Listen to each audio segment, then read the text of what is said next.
Tsaratsika malala fomba. Ankizy vavy 8 taona monja i Sydonie. Tsy be taray mahay miara-miay sady tena manja kely ery. Nilaozandreny fony fahakely ka tezay nilay akareny. Tsendrany vehivavy izay tsy mba manana fity. Ny rainy izay tia migoka sy mamolava, ilay reny kely tia miloka fa tsy miasa.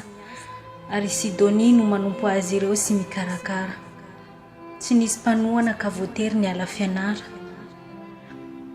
Maraina vao mifoha sasa vilia sy sasa lamba ny masaka ao an-doha, miborosy trano sy mahandro, mipasoka sy mitati-drano, manondraka sy manisy zezika ireo voly, manome sakafo ireo biby fiompy, amin'ny alina vizana, nefa zara fa matory. Ompa, latsa, tefaka daka, zany no mba foto-tsakafony. Vatana manga, aina feno ratra, ny vontolava ny masony. Ny mpiray monina samby mikatsaka zay nahaso azy ny fiainany hafa tsisy ny fampijery, dia tao ity zazakely, niaritry ny herifiry, ny adirery. Indray andro narary mafy teo ambony fandriana, nefa tsy maintsy ahandro fa raha tsy izany ataon'ilay reny kely mihinany tsy fihina. Dia nitsangana ihany ka nanoko rano, avy eo nitsotsotra, ay ny azo torimaso. Noho ny atoandro tonga trano ilay reny kely ny antsoantso, aiza ny sakafo? Tao rano foana no mangotraka eo ambonin'ny fatana mirehitra afo. Zanona tsy nosainao akory, ka mivavy tsy silaivana azy, tao laozanao natory. Tezitra mafy izy, ka nalainy ilay rano mangotraka natondra ny any Sydonie.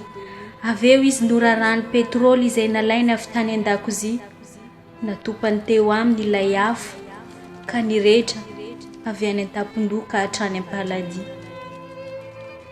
Niady aina, nitaraina, niantso mafy, saingy tsy nisy namaly. Indrisy nodimandry ilay zazavavy.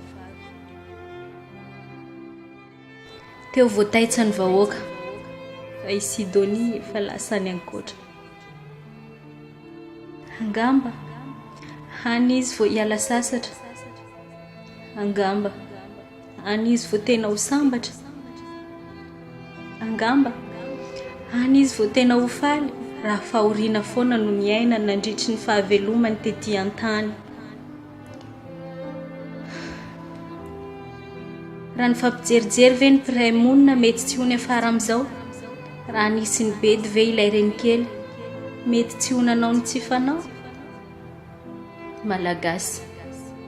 Ananan-kavana natao ananatra, anananamana natao anoro lalana, ary ny mpiray tanàna natao hifanome tanana. Rima malagasy.